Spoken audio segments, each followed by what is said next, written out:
Good evening students. चलिए आज की क्लास में हम स्टार्ट करेंगे contingent assets and contingent liability, जो थ्योरेटिकल फ्रेमवर्क का चौथा चैप्टर है। और मैं बता दूं, छोटा सा चैप्टर है, प्यारा सा इजी सा चैप्टर है। तो इस चैप्टर को कंप्लीट करेंगे और साथ ही साथ हम इसके एमसीक्यूज और ट्रू एंड फॉल्स भी आज की क्लास में कवर कर लेंगे, राइट। तो contingent assets and contingent liability start करने से पहले, ठीक है, क्या होता है मैं आपको बताऊं कंटिंजेंट असेट्स या क्या होता है कंटिंजेंट लायबिलिटी। तो सबसे पहले एक इंपॉर्टेंट चीज है जो हम है वो है कंटिंजेंट। हम पहले ये समझ लें कि कंटिंजेंट का मतलब होता क्या है, कि कंटिंजेंट की मीनिंग क्या होती है ना, ये समझना हमारे लिए इंपॉर्टेंट है। क्या इंपॉर्टेंट है हमारे लिए समझना इंपॉर्टेंट है कि कंटिंजेंट का मतलब क्या होता है, राइट। हमें असेट पता है, हमें लायबिलिटी भी पता है ना। हम असेट्स भी जानते हैं, हम लायबिलिटी भी जानते हैं, लेकिन यहाँ पे एक वर्ड जो आगे लग गया that is contingent.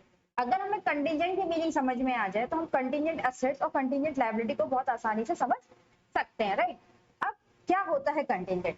Contingent word की अगर आप मीनिंग देखोगे डिक्शनरी में इन टर्म्स ऑफ अकाउंटिंग, तो इसका मतलब है डिपेंड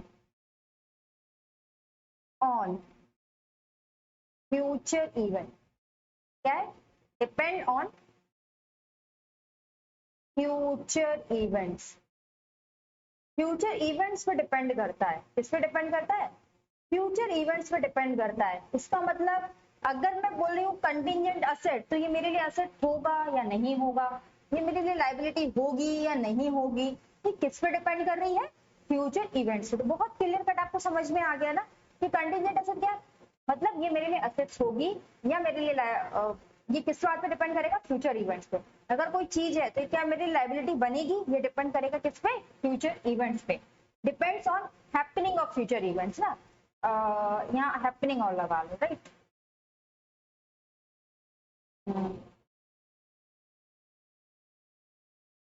ठीक है, इसको लिख लो depends on happening of future event, right. अब कब एसेट्स होगा, कब लायबिलिटी होगा, किन केसेस में लगेगा, वो हम देखते हैं, राइट। चलो, तो हम सबसे पहले देखते हैं कंटिंजेंट एसेट। कंटिंजेंट एसेट हमें पहले दिया है तो हम पहले कंटिंजेंट एसेट देखते हैं। क्या देखते हैं? Contingent asset. क्या होते हैं कंटिंजेंट एसेट्स? ठीक है, क्या होते हैं कंटिंजेंट एसेट्स? देखो मैं आपको एक एग्जांपल दे रही हूँ। क्या दे रही हूँ? एक एग्जांपल दे रही हूँ। एक एग्जांपल के माध्यम से समझते हैं क्या है। देखो, ये कंपनी है XYZ लिमिटेड। क्या है?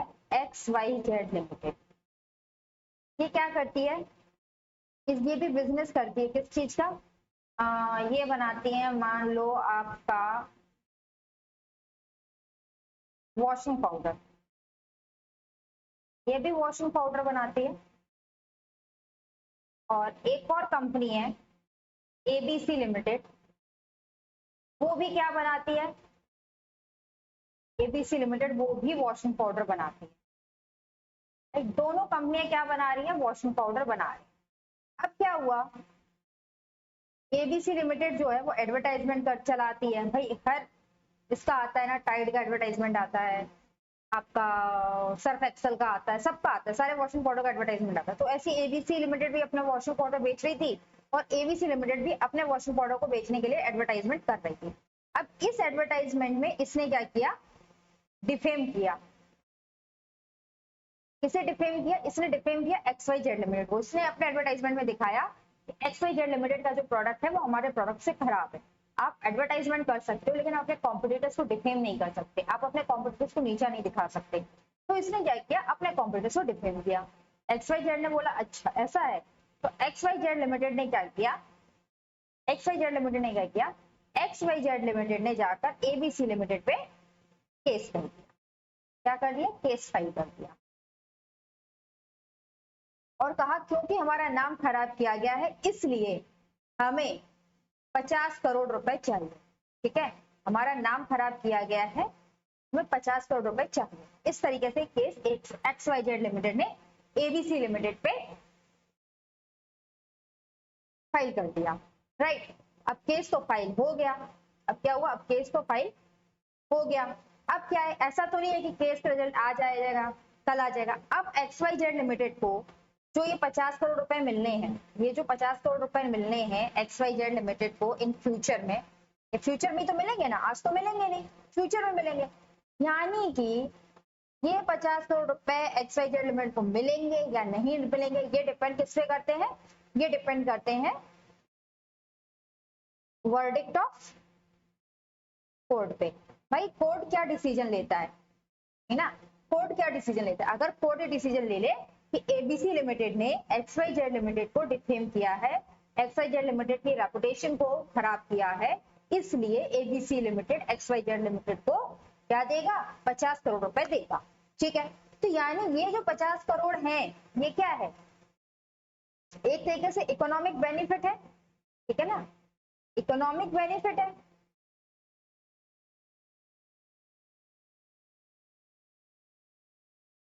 क्या है, इकोनॉमिक बेनिफिट है। लेकिन ये जो इकोनॉमिक बेनिफिट है वो डिपेंड करता है कोर्ट के वर्डिक्ट पे। और कंटिजेंट का मतलब हमने अभी पढ़ा था ना, depend on happening of future event. यानी इस 50 करोड़ को हम क्या बोलेंगे, इकोनॉमिक बेनिफिट है, एंटिटी को होगा, इस मतलब ये असेट तो है हमारे लिए, लेकिन कंटिजेंट है, असेट्स होगी या नहीं होगी तो डिपेंड करता है फ्यूचर के कोर्ट डिसीजन पर, वर्डिक्ट ऑफ कोर्ट पे डिपेंड करता है। समझ में आ गया। इस तरह के केसेस में जो असेट्स हमारी बनती है उसको अपन क्या बोलते हैं, कंटिजेंट असेट्स। अब क्या लिखी है कंटिजेंट असेट्स की डेफिनेशंस, वो हम पढ़ते हैं। कंटिजेंट असेट्स की डेफिनेशन में क्या लिखा हुआ है, कौन सा कलर लें, ये कलर लेते हैं ना, यूनिक है। अब पॉसिबल असेट क्या है, पॉसिबल असेट ना, ये 50 करोड़ असेट हो भी सकता है और नहीं भी, पॉसिबिलिटी है असेट होने की, ठीक है ना। Possible asset arise from past events, किससे अराइज हो रहा है, पास्ट इवेंट से।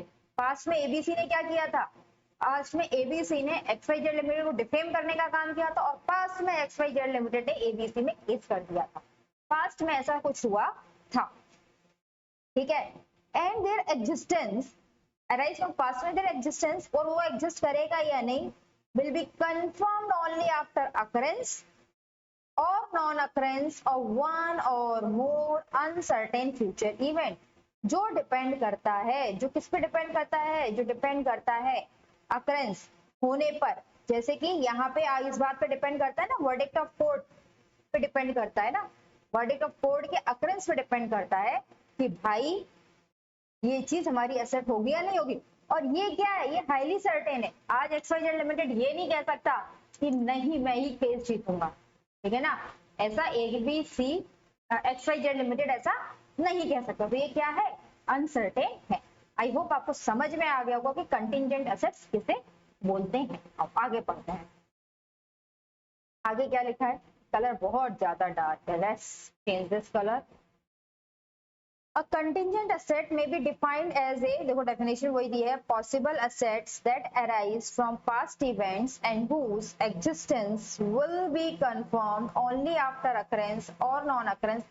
Sometime क्या होता है कि कोई चीज हमारे लिए assets बनती है अगर वो चीज ना हो, ठीक है, of one or more uncertain future events, एक या एक से ज्यादा uncertain events जो कि not Holi with in the control of the enterprise, जो पूरी तरीके से एंटरप्राइज के कंट्रोल में नहीं है। एक बात बताओ, कोर्ट का डिसीजन आना, कोर्ट के डिसीजन का अगर होना, क्या XYZ लिमिटेड के कंट्रोल में है, कोर्ट क्या डिसीजन लेगा इस पे XYZ का कोई कंट्रोल है, कोई भी कंट्रोल नहीं है, ठीक है। इसको आप कंफर्म कर सकते हो कब और कब, ठीक है, जब XY कोर्ट का डिसीजन आएगा, ठीक है। तो वही लिखा है, ठीक है, वही लिखा है ना, future events are not only within control of the, जो पूरी तरीके से एंटरप्राइज के कंट्रोल में नहीं होता, ठीक है, जो पूरी तरीके से एंटरप्राइज के कंट्रोल में नहीं होता, not Holi with in control of the enterprise, ठीक है। आगे क्या लिखा है, देखो आगे क्या लिखा है,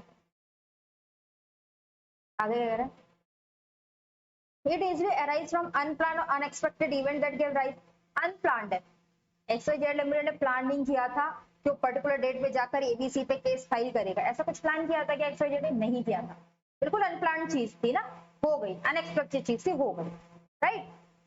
गिव राइज टू पॉसिबिलिटी, ये क्या एक राइज करती है possibility of an inflow of economic benefit to the business entity. For example, claim that enterprise is pursuing through a legal process where outcome is uncertain is a contingent assets। मैंने आपको अभी example इसी चीज का दिया था कि नहीं दिया था? इसी चीज का दिया था ना। claim that an enterprise is pursuing, यहाँ पे claim किसने मांगा था? XYZ लिमिटेड ने मांगा था। किसके थ्रू मांगा था? लीगल प्रोसेस के थ्रू मांगा था, जिसका आउटकम क्या है? अनसर्टेन है। तो इसको हम क्या बोलेंगे?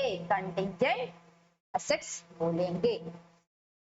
अच्छा, हमने अपने अकाउंटिंग प्रिंसिपल्स, कॉन्सेप्ट्स और असम्पशन सबको बहुत अच्छे से डीपली एक एक को पढ़ा था। वहां पे हमने एक कॉन्सेप्ट पढ़ा था कंजर्वेटिज्म का, या हमने कॉन्सेप्ट पढ़ा था प्रूडेंस का। ठीक है ना, हमने दो चीज पढ़े थे। ठीक है, किसी को याद है कि कंजर्वेटिज्म या प्रूडेंस का कॉन्सेप्ट क्या बोलता है? हमने पढ़ा था ना प्रूडेंस क्या बोलता है, प्रूडेंस या कंजर्वेटिज्म का कॉन्सेप्ट। प्रूडेंस या कंजर्वेटिज्म का कॉन्सेप्ट बोलता है कि आप प्रोबेबल प्रॉफिट या बेनिफिट को रिकॉर्ड नहीं कर सकते ना। आप प्रोबेबल प्रॉफिट या बेनिफिट को रिकॉर्ड नहीं कर सकते, ठीक है, लेकिन प्रोबेबल लॉसेस को आप रिकॉर्ड कर सकते हो, यही बोलता था ना। तो एक बात बताओ, जो XYZ लिमिटेड को 50 करोड़ मिलने वाले हैं फ्यूचर में, जो प्रोबेबल बेनिफिट XYZ को होने वाला है फ्यूचर में, वो 50 को जो मिलने वाला है XYZ, वो क्या है? एक प्रोबेबल बेनिफिट ही तो है ना, प्रोबेबल बेनिफिट ही तो है। तो क्या आप प्रोबेबल बेनिफिट को फाइनेंशियल स्टेटमेंट में रिकॉर्ड करोगे? नहीं करोगे, ठीक है, क्या है? नहीं करोगे। तो वही लिखा है, as per the concept of prudence as well as the present accounting standards, an enterprise should not, इसको हाईलाइट करो, इसीलिए इससे कर रही हूं, an enterprise should not recognize a contingent assets, enterprise को contingent asset को recognize नहीं करना चाहिए, क्योंकि इनके रियलाइजेशन में क्या होती है? अनसर्टेनिटी होती है। देखो क्या होता है, कई बार रिकॉग्निशन ऑफ कंटिंजेंट एसेट्स क्या हो जाता है? रिजल्ट हो जाता है रिकॉग्निशन ऑफ रेवेन्यू या इनकम के जैसा, ठीक है। तो वो आपकी इनकम को बढ़ा देगा। जब इनकम आपकी बढ़ जाएगी तो आपका ट्रू एंड फेयर व्यू खराब हो जाएगा, इसलिए हमें इसे रिकॉर्ड नहीं करना चाहिए। तो अब बात ही आती है, क्या हमें बताना ही नहीं चाहिए अपने स्टेक होल्डर्स को, यूजर्स को, कि हमारे पास ऐसा कोई कंटिंजेंट एसेट्स है? नहीं, ऐसा नहीं है। हम क्या करते हैं? हमें बताना चाहिए, हमें बताना पड़ेगा। हम क्या कहते हैं? Contingent asset need not to be disclosed in financial statement. Contingent asset is usually disclosed in the report of approving authority, that is board of director in case of company, and corresponding approving authority in case of any other enterprises if an inflow of economic benefit is probable। ठीक है, समझ आ गया? देखो, दो चीजें होती है ना, दो चीजें होती है, एक होता है रिकॉग्निशन, ठीक है, एक होता है रिकॉग्निशन, एक होता है डिस्क्लोजर, एक होता है डिस्क्लोजर। रिकॉग्निशन का मतलब होता है रिकॉर्डिंग इन फाइनेंशियल स्टेटमेंट। आप फाइनेंशियल स्टेटमेंट में रिकॉर्ड करते हैं, यानी वो आपके बैलेंस शीट का पार्ट बनेगा या आपके प्रॉफिट एंड लॉस का पार्ट बनेगा, बट डिस्क्लोजर में किसी का पार्ट नहीं बनता ना, वो बैलेंस शीट या प्रॉफिट एंड लॉस का पार्ट नहीं बनता। ये जो आपके एनुअल रिपोर्ट का पार्ट होता है उसमें दिखा दिया जाता है, ठीक है। कहाँ दिया जाता है? पार्ट ऑफ एनुअल रिपोर्ट होता है। डिस्क्लोजर में क्या है? पार्ट ऑफ एनुअल रिपोर्ट होता है, ना कि फाइनेंशियल स्टेटमेंट का पार्ट होता है, ठीक है। तो अगर मैं आपसे पूछूं आपने कंटिंजेंट एसेट्स के बारे में क्या क्या जाना, इंपॉर्टेंट चीजें क्या क्या जानी, तो कंटिंजेंट एसेट्स के बारे में सबसे इंपॉर्टेंट चीज जो आपने जानी वो ये जानी, कंटिंजेंट एसेट्स क्या होते हैं? पॉसिबल एसेट्स होते हैं जो पास्ट इवेंट से अराइज होते हैं, जिसका होना या नहीं होना डिपेंड करता है फ्यूचर इवेंट्स पर, ठीक है। कंटिंजेंट एसेट्स को कभी भी फाइनेंशियल स्टेटमेंट या बैलेंस में नहीं दिखाया जाता, और इसको डिस्क्लोज भी हम अप्रूविंग अथॉरिटी यानी डायरेक्टर्स की रिपोर्ट में डिस्क्लोज करते हैं। कहाँ डिस्क्लोज करते हैं? डायरेक्टर्स की रिपोर्ट में इसको डिस्क्लोज किया जाता है।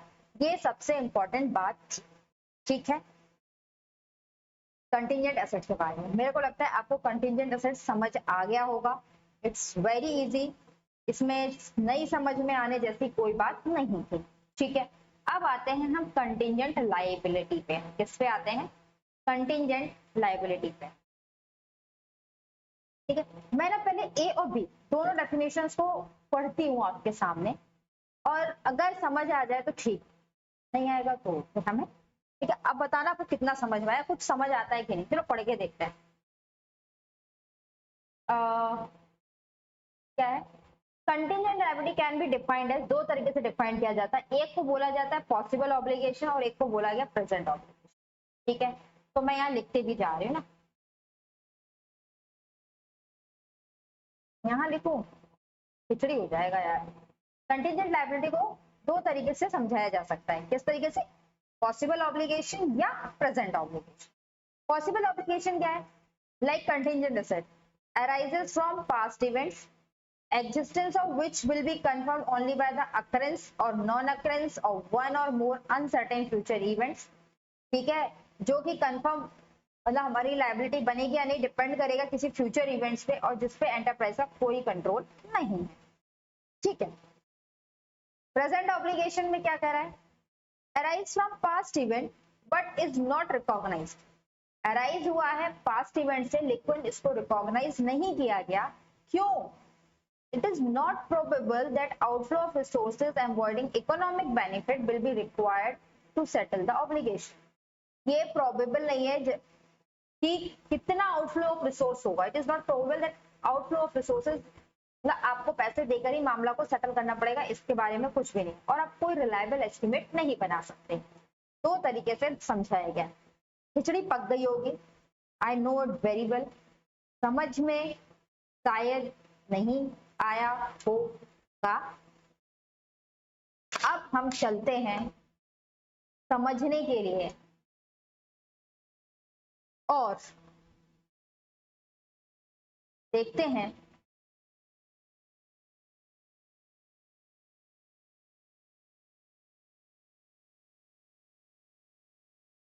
क्या होता है। चलें एग्जाम, मैं ना दूसरा पेज लेती हूँ, यहाँ पे तो समझाना मुश्किल हो जाएगा, आराम से बड़ा सा चार्ट बना के समझते हैं, है ना? क्या है प्रेजेंट ऑब्लिगेशन,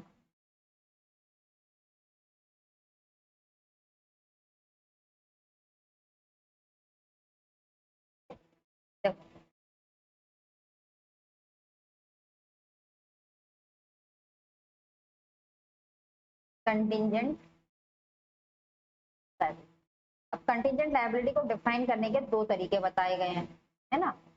एक बोला गया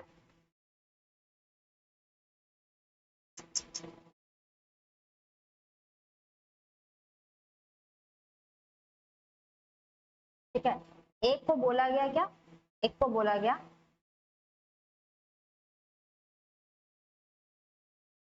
एक को बोला गया पॉसिबल ऑब्लिगेशन और एक को बोला गया प्रेजेंट ऑब्लिगेशन, है ना। हमें वही दो चीजों को समझना है, एक को क्या बोला गया, एक को बोला गया पॉसिबल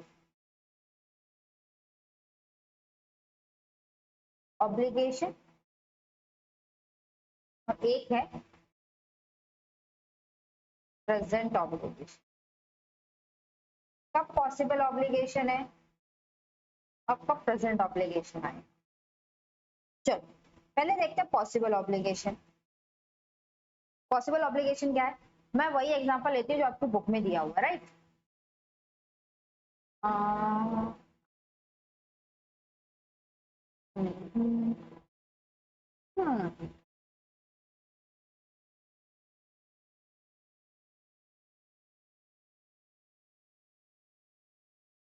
पॉसिबल ऑब्लिगेशन क्या है,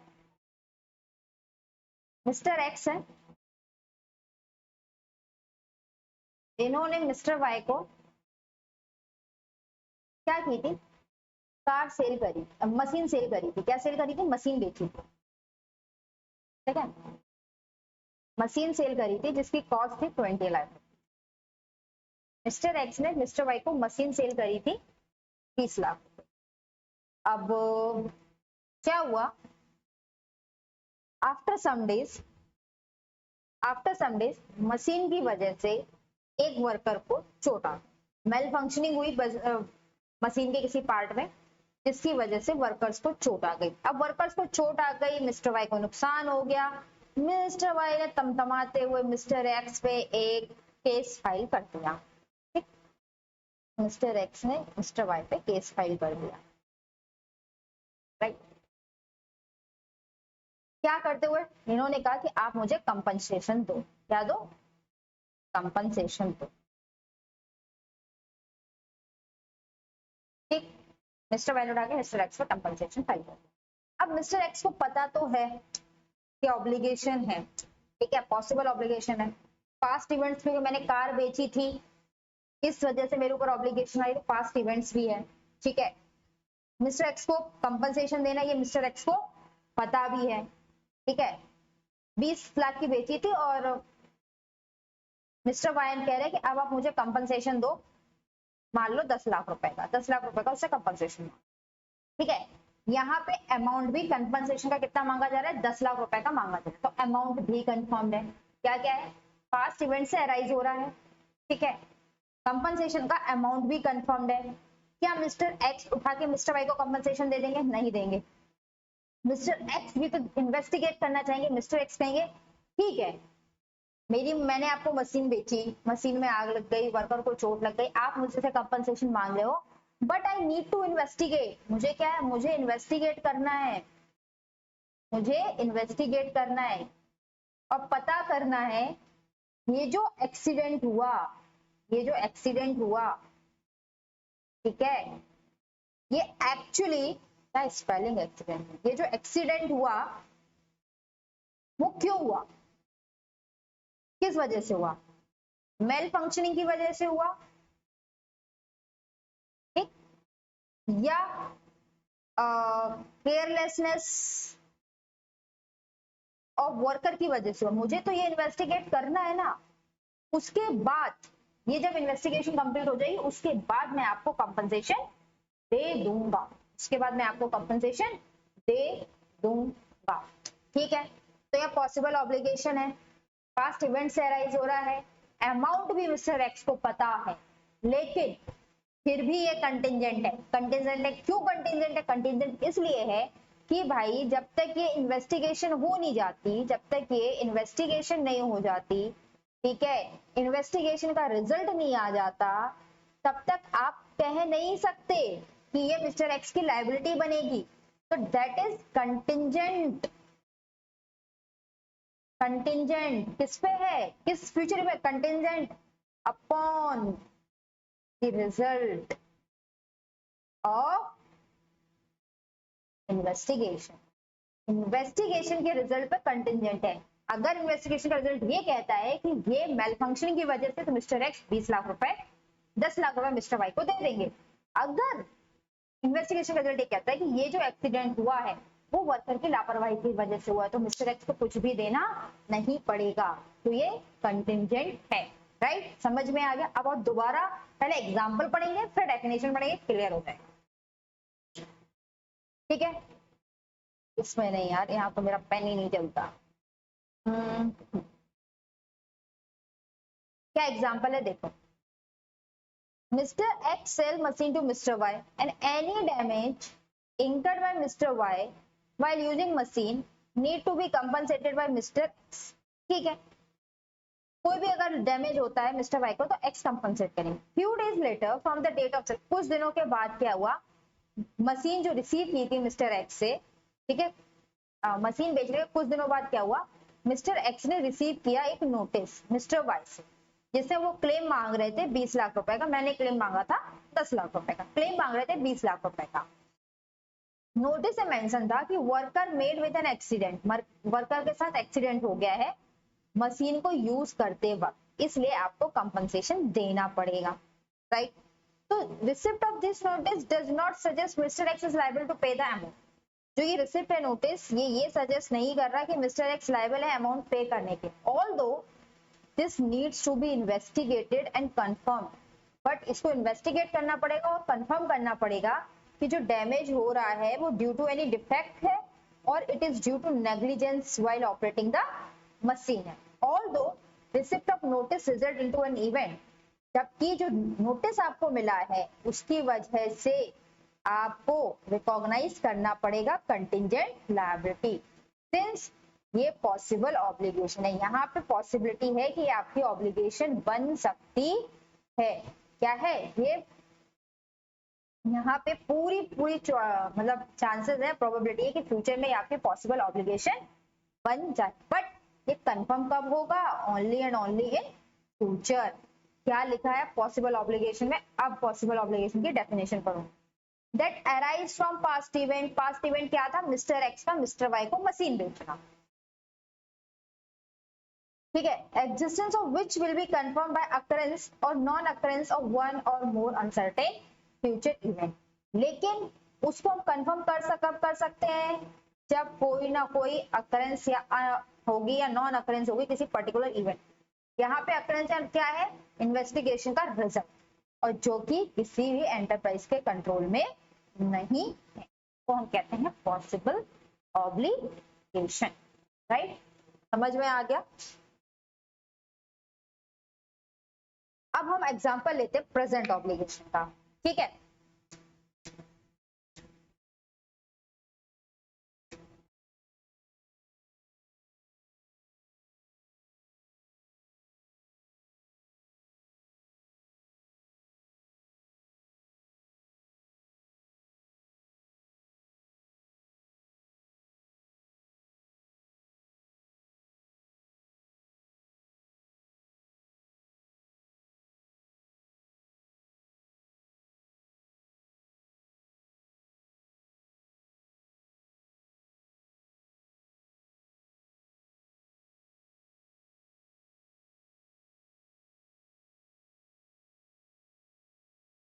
ठीक है, क्या है, आ जाओ प्रेजेंट ऑब्लिगेशन को। प्रेजेंट ऑब्लिगेशन क्या है,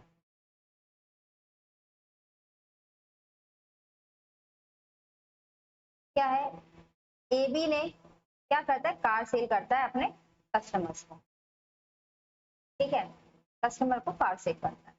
अब इसी का एक कस्टमर था, वो टेस्ट ड्राइव ले रहा था, कस्टमर क्या ले रहा था, टेस्ट ड्राइव ले रहा था, और उसी वक्त कार में आग लग गई। कार में आग लग गई तो कस्टमर ने क्या किया, कस्टमर ने एबी को स्यू कर दिया, ठीक है, और कहा कि मुझे 50 लाख का कंपनसेशन चाहिए, 50 लाख का कंपनसेशन चाहिए। अब देखो क्या है, 50 लाख का कंपनसेशन चाहिए। अब यहाँ पे देखा जाए तो प्रेजेंट ऑब्लिगेशन है ना, एबी की कार थी, एबी के ही पास थी, मतलब सेल कर रहा था, तो कस्टमर एक टेस्ट ड्राइव ले रहा था, और कस्टमर जब टेस्ट ड्राइव ले रहा था उसी दौरान उसमें कुछ मेल फंक्शनिंग हुई और एक्सीडेंट हो गया, जिसकी वजह से कस्टमर ने क्या किया, एबी से कंपनसेशन मांगा 50 लाख रुपए का। अब यहाँ पे एबी ये तो जानता है कि उसकी ऑब्लिगेशन है ना, ऑब्लिगेशन प्रेजेंट है, पक्का है, ये बात तो पक्की है कि ऑब्लिगेशन प्रेजेंट ही प्रेजेंट है, ठीक है, उसकी प्रेजेंट ऑब्लिगेशन है, बट है ना, उसकी प्रेजेंट ऑब्लिगेशन है क्या, कंपनसेशन पे करने की। बट जब भी कंपनसेशन का मामला आता है ना स्टूडेंट्स, ये अमाउंट जो होता है ना, ये कभी भी एक बार में डिसाइड नहीं होता, इसके पीछे इन्वेस्टिगेशन होती है, कोर्ट या डिसीजंस होते हैं, तो डिपेंड करता है फ्यूचर के इवेंट्स पे। देखो वही बुक में लिखा है। Taking another example, let's assume, आप एक अनदर एग्जांपल लो और अज्यूम करो, है ना, हाँ, ठीक है, एक अनदर एग्जांपल लो, अज्यूम करो, क्या अज्यूम करो, AB sells AB sell car to its customer. One of car caught fire due to malfunctioning of the faulty part during the test drive.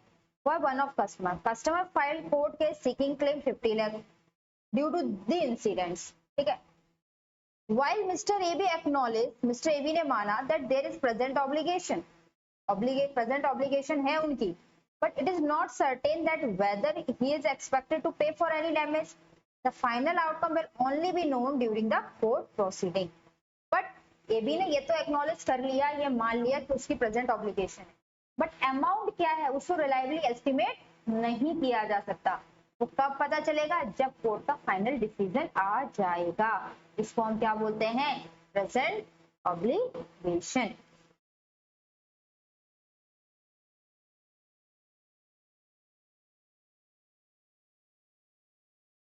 ये लिखा है contingent liability is possible obligation arising from past events and may arise in future depending on occurrence and non occurrence of one or more uncertain future। ये जो definition है वो आपको example ए से इसको समझाया गया है और मैं ऑल्सो भी present obligation that arise from past events जो आपको एग्जांपल 2 से, ठीक है, समझ आ गया क्या है आपका पॉसिबल ऑब्लिगेशन और क्या है आपका past present obligation. Present obligation में सब कुछ आपके सामने हुआ है, आपको ये पता है कि आपकी ऑब्लिगेशन है, ऑब्लिगेशन प्रेजेंट है, बट आप अमाउंट को रिलायबली मेजर नहीं कर सकते, इसलिए आप उसको कंटिंजेंट की तरह दिखाते हो, ठीक है।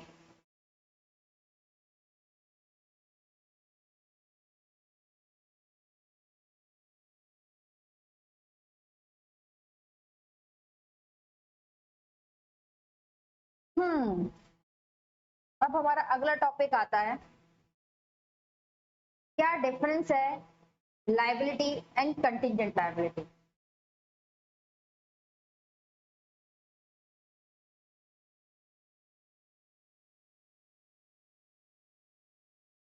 ठीक है, ये क्वेश्चन एग्जाम में पूछा जा सकता है, पढ़ लेते हैं, हमें ऑलरेडी पता है लायबिलिटी क्या होती है और कंटिंजेंट लायबिलिटी में हम समझ चुके हैं, ठीक है।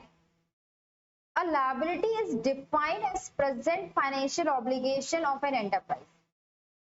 ये प्रेजेंट फाइनेंशियल ऑब्लिगेशन है, इस समय आपकी जो ऑब्लिगेशन प्रेजेंट है, आपने एक सप्लायर से माल खरीदा, आपको पैसे देना है, ये प्रेजेंट फाइनेंशियल ऑब्लिगेशन है, इसको डिनाई नहीं किया जा सकता, ये किसी बात पे कंटिंजेंट नहीं है।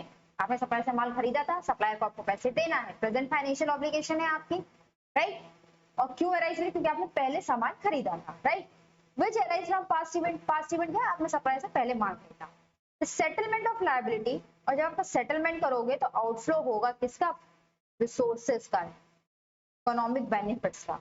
जबकि other end contingent liability either outflow of resources to settle the obligation is not probable और the amount expected to be paid to settle the liability can not be measured with sufficient reliability. दो चीजें, outflow of resources to settle the obligation, क्या resources का outflow होगा भी या नहीं होगा, यही प्रोबेबल नहीं है, पहली चीज तो, ठीक है। आपको पैसा देना पड़ेगा या नहीं देना पड़ेगा, यही प्रोबेबल नहीं है। जैसे कि आपने मशीन बेची थी वाई को, ठीक है, वहां एक्सीडेंट हुआ, वाई ने कंपनसेशन मांगा, लेकिन एक्स इन्वेस्टिगेट करेगा कहीं ऐसा तो नहीं मशीन में जो एक्सीडेंट हुआ वर्कर की गलती थी, ठीक है ना।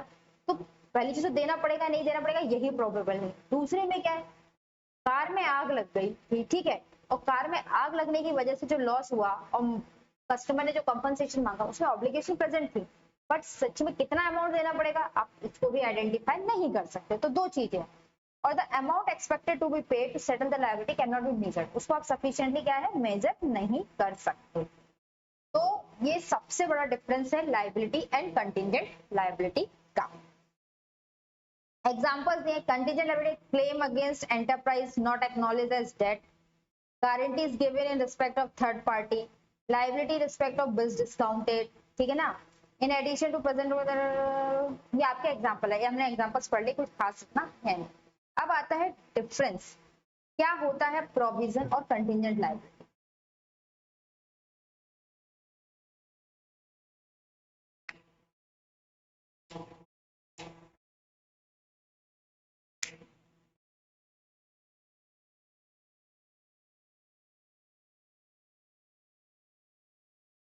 देखो इसको ना आप पढ़ लेना, मैं आपको बेसिक डिफरेंस बता रही हूँ, वही आपको ना 4 पॉइंट बनाकर दिया गया है।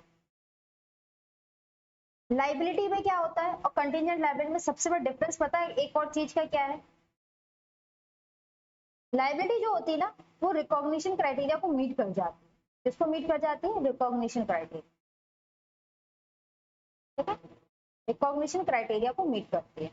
लेकिन जो कंटिंजेंट लायबिलिटी है वो रिकॉग्निशन क्राइटेरिया को मीट नहीं करती, ठीक है, रिकॉग्निशन क्राइटेरिया को मीट नहीं करती।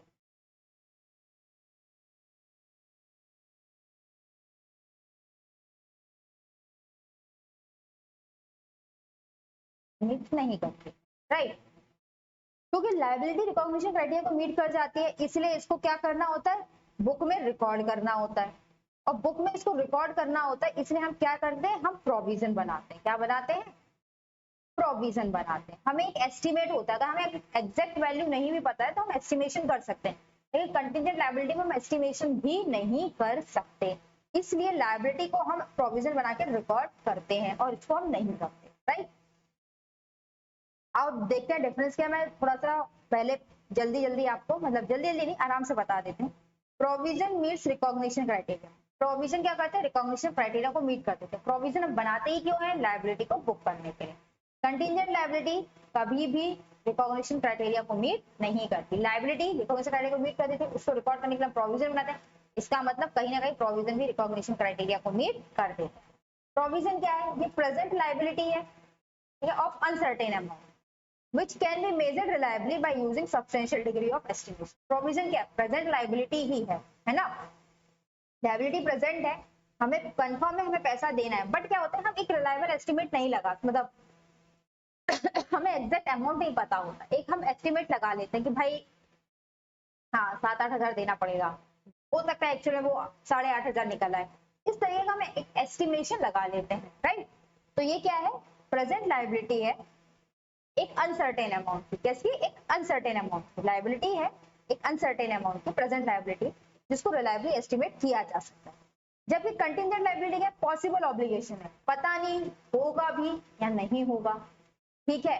डिपेंड किस पे करती है, फ्यूचर इवेंट्स पे डिपेंड करती है, ठीक है।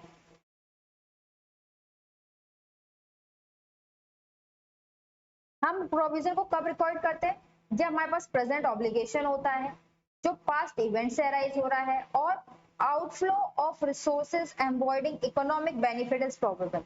हमें ये पता है कि हमारे एंटरप्राइज से रिसोर्सेज का आउटफ्लो होगा, पैसा बाहर जाएगा, ठीक है। और साथ ही साथ हम एस्टिमेट को क्या कर सकते हैं, बहुत रिलायबली मेजर कर सकते हैं, बहुत रिलायबली हम एस्टिमेशन कर सकते हैं। कंटिजेंट में क्या होता है, प्रेजेंट ऑब्लिगेशन होती है जो कि रिकॉग्निशन क्राइटेरिया को मीट ही नहीं करती, क्योंकि it is not probable that settlement of those obligation will record, क्योंकि पता ही नहीं है क्या उनको सेटल करने के लिए, बिकॉज सेटल हमें पता ही नहीं है कि उनको क्या, बिकॉज इधर इट इज नॉट प्रोबेबल, क्या होगा, या तो हमें पता ही नहीं है कि उनको सेटल करने के लिए जो हमें कितना आउटफ्लो रिक्वायर्ड है इकोनॉमिक बेनिफिट का, या कितना अमाउंट हमें, ना हम अमाउंट को रिलायबली मेजर कर सकते हैं, ठीक है। होगा नहीं होगा ये भी नहीं पता, अगर होगा पता है तो हम रिलायबली एस्टिमेट नहीं कर सकते।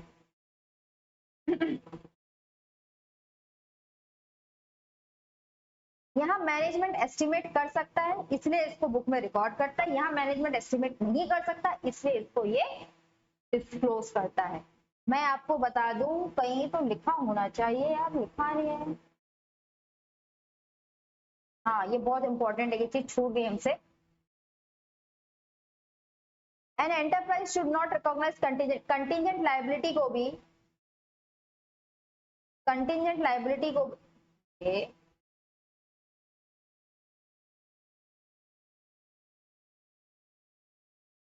कंटीजेंट लायबिलिटी को भी बैलेंस शीट में रिकॉर्ड नहीं किया जाता है। Should not recognize contingent liability in balance sheet, however it is required to be disclosed in the notes of account unless possibility of outflow of resources embodying economic benefit is remote। अगर बहुत ही ना के बराबर है तो आप भले मत देखो, लेकिन अगर प्रोबेबल है कि पैसा जाएगा एंटिटी से, आउटफ्लो ऑफ रिसोर्सेज होंगे, तो आपको डिस्क्लोज करना पड़ेगा।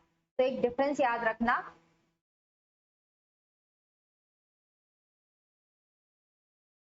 कंटिजेंट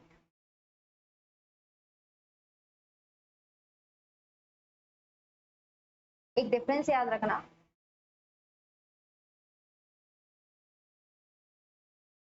कंटिजेंट असेट्स और कंटिजेंट लायबिलिटी में, बहुत इंपॉर्टेंट है, याद रहे तो अच्छा है।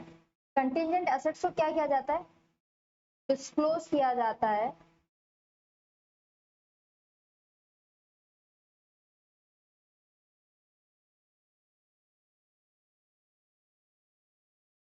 इन डायरेक्टर रिपोर्ट और अप्रूविंग अथॉरिटी की जो रिपोर्ट होती है, approving authority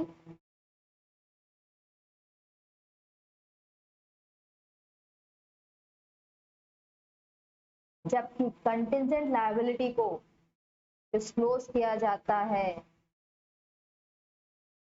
in the notes to accounts. गड़बड़ी मत कर देना। असेट को रिकॉर्ड करते हैं, डिस्क्लोज करते हैं डायरेक्टर्स रिपोर्ट में यानी अप्रूविंग अथॉरिटी की रिपोर्ट में, और लायबिलिटी को रिकॉर्ड करते हैं नोट्स टू अकाउंट में। ये चीज याद रखना, इसमें गड़बड़ी मत कर देना।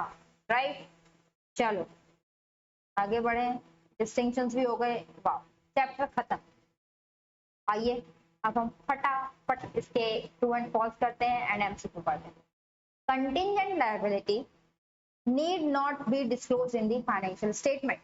कंटिंजेंट लायबिलिटी को डिस्क्लोज नहीं किया जाता फाइनेंशियल स्टेटमेंट में।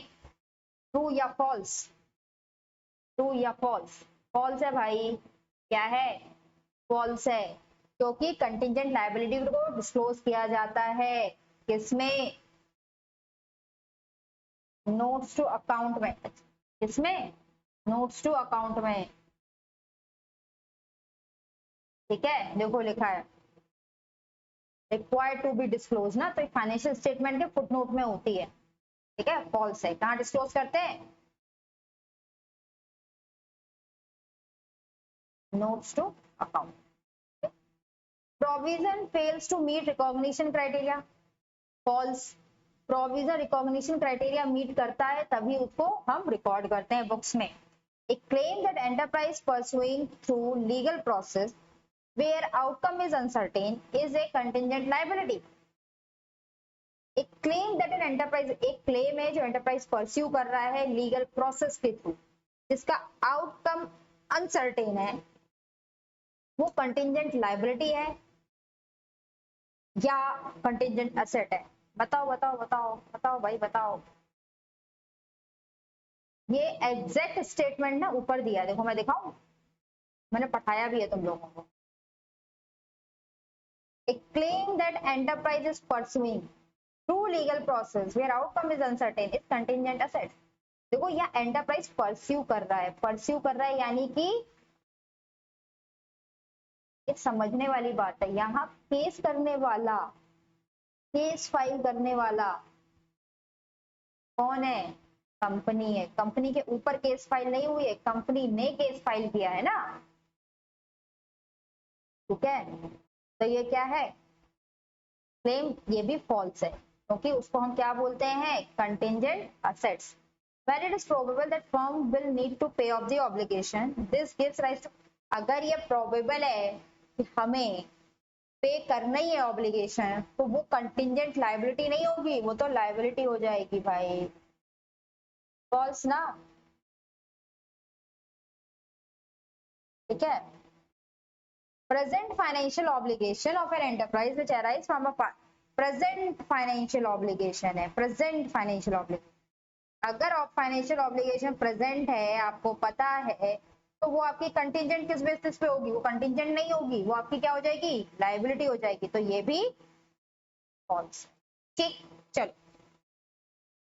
Contingent assets usually arise from unplanned और unexpected events that give rise to possibility of an inflow of economic benefit to the business, the possibility of an outflow of economic benefit to the business entity, either A or B.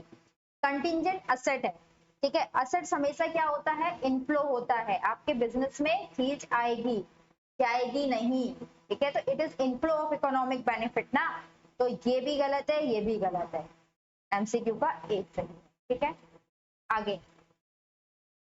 If an inflow of economic benefit is probable, then contingent asset is disclosed. आपको economic benefit होगा, ये probable है, तो आप contingent assets को कहाँ disclose करोगे? Financial statement में नहीं करते, पढ़ के आए थे। In the report of approving authority, board of director, in the cash of company and this, and in the cash flow statement में कहाँ करेंगे? Report of approving authority. बहुत क्लियर कर दिमाग में बैठा लो। कंटिंजेंट एसेट्स को डिस्क्लोज किया जाता है अप्रूविंग अथॉरिटी की रिपोर्ट में। कंटिंजेंट लायबिलिटी को डिस्क्लोज किया जाता है footnote of the financial statement या नोट्स टू अकाउंट में। In case of either outflow of resources to settle the obligation is not probable. ठीक है, एक केस है जहाँ पे आउटफ्लो ऑफ रिसोर्सेज हमें करना पड़ेगा ऑब्लिगेशन को सेटल करने के लिए, वो प्रोबेबल नहीं है। और amount expected to be paid और कितना अमाउंट हमें पे करना पड़ेगा सेटल दी लायबिलिटी, उसको भी मेजर नहीं कर सकते विद सफिशिएंट रिलायबिलिटी। ये आपकी लायबिलिटी है, प्रोविजन है, कंटीजेंट लायबिलिटी। कंटीजेंट लायबिलिटी है क्योंकि कुछ भी तो नहीं कर सकते, क्या अमाउंट पे करना पड़ेगा, नहीं करना पड़ेगा नहीं पता, करना पड़ेगा तो कितना करना पड़ेगा वो भी नहीं पता, सब फिक्स कंटीजेंट लायबिलिटी। ठीक है, present liability of uncertain amount, liability present है, ठीक है, अमाउंट अनसर्टेन है, which can be measured reliably by using substantial degree of estimation is termed as, जिसको हम मेजर कर सकते हैं रिलायबली, ठीक है, with substantial degree of estimation, estimation के साथ, तो उसको हम क्या बोलेंगे, प्रोविजन लायबिलिटी या कंटीजेंट लायबिलिटी। लायबिलिटी प्रेजेंट है, अनसर्टेन अमाउंट, ये लिखो, एस्टिमेशन किया जा सकता है, क्या है ये, इट्स प्रोविजन, क्या है ये, प्रोविजन। देखो फोर्थ का ए है कि नहीं, फोर्थ का ए है, राइट, है ना। प्रोविजन क्या था, प्रोविजन अनसर्टेन अमाउंट का होता था, लायबिलिटी अनसर्टेन होती थी, बट हम उसे एस्टिमेट कर सकते हैं। In the financial statement, contingent liability is recognized, not recognized or justified. Financial statement में contingent liability को recognize किया जाता है। recognize करने का मतलब होगा कि आपकी जैसे बैलेंस शीट है बनी है ना, ठीक है, और बैलेंस शीट में दो हिस्से हैं, ये एसेट्स है, ये लायबिलिटी है, ठीक है, तो आप यहाँ पे कंटीजेंट लायबिलिटी दो, क्या आप ऐसे दिखाते हो, नहीं दिखाते हो। नॉट रिकॉग्नाइज्ड, बिल्कुल। एडजस्टेड, एडजस्ट किया जाता है ना, एडजस्ट किया जाता है ना, रिकॉग्नाइज भी नहीं किया जाता, ठीक है, रिकॉग्नाइज ही नहीं किया जाता। फाइनेंशियल स्टेट में कंटीजेंट लायबिलिटी को रिकॉग्नाइज नहीं किया जाता, ठीक है। इसी के साथ आपका ये चैप्टर कंप्लीट होता है और हम मिलते हैं कल हमारे शायद थ्योरेटिकल फ्रेमवर्क के सबसे छोटे चैप्टर अकाउंटिंग पॉलिसी के साथ, और टाइम बचेगा तो कल उसके बाद वाला चैप्टर भी टेकअप कर लेंगे। अराउंड ये चैप्टर 1 आवर हो गया होगा आई थिंक, हाँ 47 मिनट्स हो चुका है, तो मैं टेकअप नहीं करना चाहती, आज की क्लास को रखते हैं यहीं तक, कल मिलेंगे। अगर आपको प्लीज लेक्चर्स पसंद आ रहे हो तो चैनल को लाइक करें, सब्सक्राइब करें, उससे हमें भी मोटिवेशन। थैंक यू, मिलते हैं कल।